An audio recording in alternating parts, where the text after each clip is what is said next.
A business starts with an idea. Entrepreneurship starts with believing in the idea. Management starts with running the idea. Come, cross over with me, Harleen Jabbal. She discovered at a very young age that fashion is her best friend. And her young daughter inspired her to go ahead and start with a fashion store.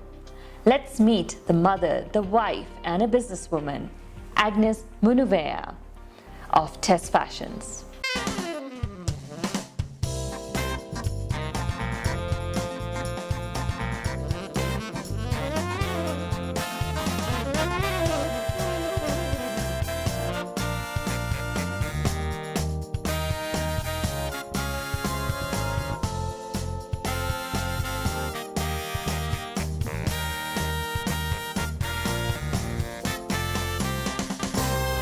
Welcome to the show, Agnes. Thank you. It's really nice to have you. Pleasure too. Looking lovely as ever. Thank you. Now, Agnes, let's start off with the first thing. First thing being, you look lovely, you look like you're into fashion, you're about Tess Fashions. How did Tess Fashion start? Okay, I like your compliment, Harleen. Thank you. Yeah, Tess Fashions was born last 13 years ago. This is the 13th year in business. Okay. We're located in Lithuli Avenue in our Nairobi center. Yeah, that is where we are basically. Why did you choose the name Tess? I chose the name Tess to take over after my daughter. Okay. My firstborn daughter. I'm proud of her, and she loves fashion. And I decided, okay, why not give it the name? And what about yourself? I have heard a story that you're a good fashionista and you're good with stitching as well. Where did that come from? Yes, I'm trying it. Okay. Myself, I don't stitch. I have several tailors, and they're doing the work for me. But you have the eye to see the best in the patterns and colors. Yes, I have. Okay. Sometimes it comes overnight. As I'm sleeping, I know if I made something like just that, I make my design overnight. Okay. Okay. Okay. So primarily you're self-taught. You never went to design school or anything. It's just pure inspiration coming out. I am self-taught, yes. Which has been your most favorite design that you've done so far that you felt like, wow? Like what I wore, I did it myself, and decided like if I made a shorter dress and a long gown, that would be perfect for me over the Christmas holidays. That I'm one person who doesn't love tying the laces with the African traditions, so I prefer something long. Okay, so far, which has been your most favorite outfit? I tried the African attire. Okay. That's good for me. Okay. Yeah, and of course I love yellow colors and the black. Yeah. So your favorite colors are yellow and black. Yellow and black. How important are colors and prints when it comes to choosing a specific outfit? Like, for example, in a ball gown, maybe you need a bit of chiffon, but maybe that can't work out in everyday wear. Do you keep all these kinds of things in mind when you're designing your clothes? Yes, I do. And like for the prints, it depends on someone's shape of the body. Oh, that's a good point. Okay. Like for a person like me, big-bodied, it would not be nice putting on broad flowers. Okay. I would rather go plain or small flowers. And where have you gotten this knowledge? Just by observing fashion industry or how? By observing, but at least I love my late mom. Okay. Rest in peace. She passed on, and she loved fashion, and admired that clothing.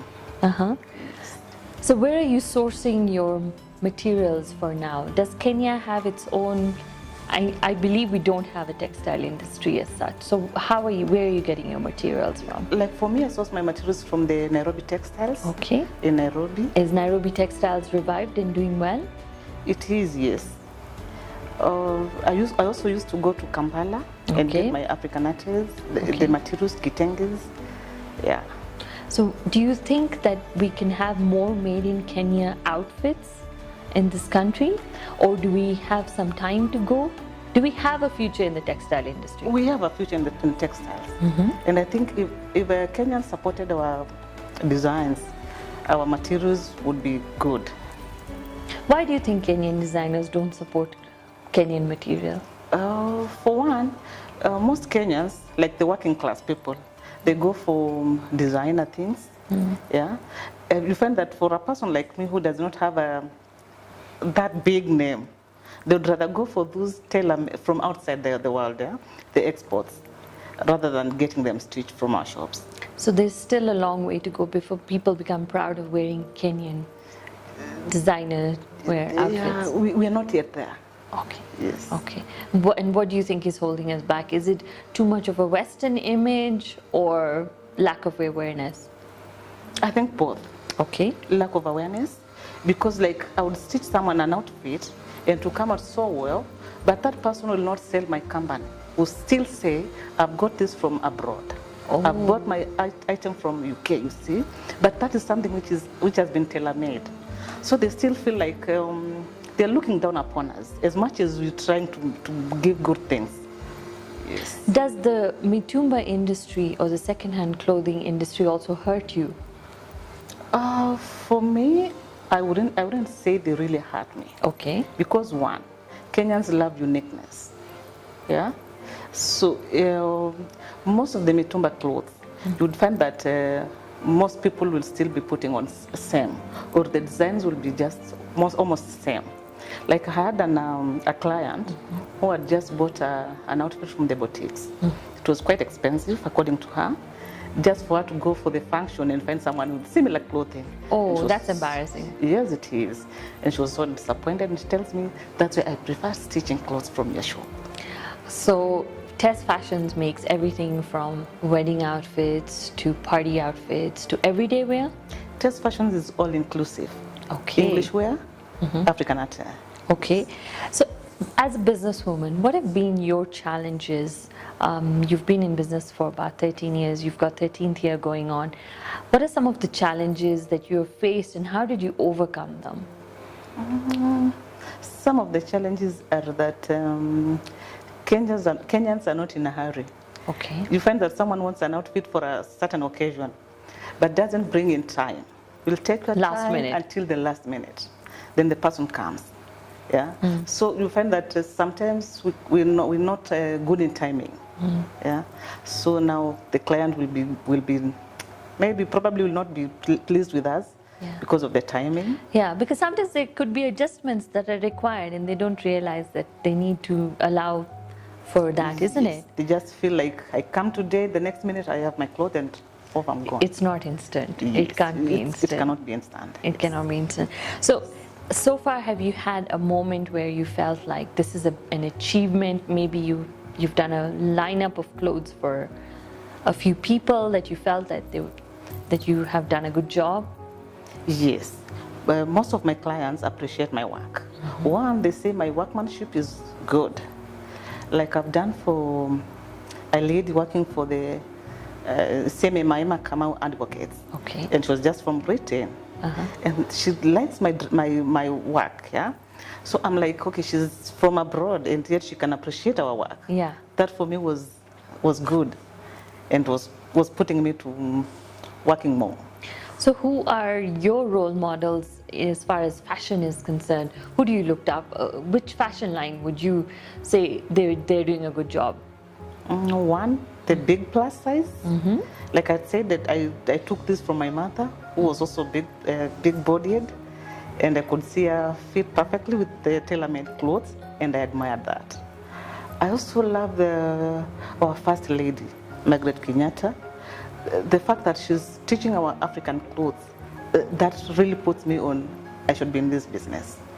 Yes. I think such prominent personalities, when they wear more made in Kenya, does give a reflection that it can work out, it can look good, and why shouldn't we make more, isn't it? Yes. What about the youth in Kenya? Do you feel that at the same time they're experimenting with fashion trends because we're in a very social media frenzy? And do you think that maybe they're missing the opportunity of being proudly wearing made in Kenya or African attire? Or are they do they like it or not? Most people find that the youths are fancy in their clothing and that they are people going for the mitumba clothing. But I think I'm so lucky to have my daughter Tess. She's in Strathmore. She's also a teenager. And she's the one who encourages me in this business. And she tells me, Mom, if you stop doing this, I'm the one to take over. Then I take a back seat and feel like if the young ones are admiring this, why not give it a push? So you're on the right track. Yes, I am on the right track. So Agnes, as a mother, as a wife, and now a businesswoman, what is driving you to make this journey happen and get stronger and bigger? One, it's also for my survival. Like I've enrolled in class, and through my profit, stitching gives me a loaf of bread. Yes. So when you say you've enrolled in class, is that does that mean that you're growing as an individual in terms of attaining more knowledge, more expertise? What else are you doing? I'm doing counseling and psychology. I think personally it has built me up, and also it has taught me how to relate with my fundis, that is the tailors, and also my clients. I'm trying to learn different personalities, and that is how I accommodate them in my business. Yes, most people don't realize that selling is not just about product to product, it's also about communication with the customer on one-to-one, isn't it? Yes, it is. Okay, so Agnes, if you had to sit back and think of a moment where you felt like this has been my crossover moment where I have achieved it or I'm ready to go to the next level, when was it and how was it? Through my clients, because that is the way I sell, yeah? The clients will prefer me to their friends and those who want to be done clothes. Like there's a client who is working for the Australian embassy, preferred a customer to me, and it was an international client, someplace in Westlands. And my client said that she didn't want my things to be done for my shop, and it was volume of work. So I was like, where do I stitch them from? Do I stitch them from my house? And then she was so good with me. She offered to give me a space in our workplace. Okay. So I had to move with some few fundis, like 2 of them, and do some machines and transfer some of my business to our premises, which was okay with me. And from there, I think I earned double what I was earning.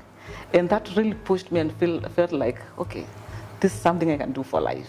You're ready for the big factory experience. Yes. And owing to that, to the fact that this person from outside the country and still wants things to be made by me. Those were clothes for her staff. She's doing spa, and she wanted some items. And we did them, and she was grateful. That made me feel like I'm doing the right thing. Excellent. Well, I wish you all the very best, Agnes, and thank you so much for coming to the show. Thank you. Thank you. Donna Karan, famously known as DKNY, in the 80s made affordable fashion for every day, and not only for the top models. Could this be your story too? You need to check out more episodes to be inspired.